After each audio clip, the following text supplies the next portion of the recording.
ناس كتير زرعت حبهان بعد الفيديو اللي فات، بس للأسف ما يعرفوش إن الرعاية أهم من الزراعة نفسها. ركز معايا لأن أي غلطة من اللي جاي ممكن توقف النبات. وأهم حاجة النقطة رقم 4. رقم 1، الحبهان مش بيحب الشمس المباشرة.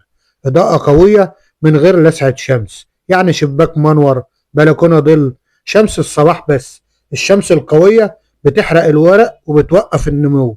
النقطة التانية، الحبهان بيحب الرطوبة ويكره الغرق. ما يحبش الري اليومي ولا يحب الغرق. غرق الجذور تتخنق، عطش ورق يتهدل.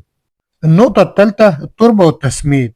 لازم تكون تربة خفيفة وصرف ممتاز، وكل 15 يوم سماد متوازن خفيف. تسميد تقيل بيحرق الجذور. النقطة الرابعة ودي أهم نقطة، الحبهان نفسه طويل، مش هيجري من أول شهر. اللي يستعجل ويغير مكانه أو يزود تسميد يخسره. لو زرعت حبهان اكتب لي في التعليقات زرعته في شمس ولا في ظل. ولو حابب فيديو عن امتى يزهر وامتى يثمر في البيت اكتب لي كمل.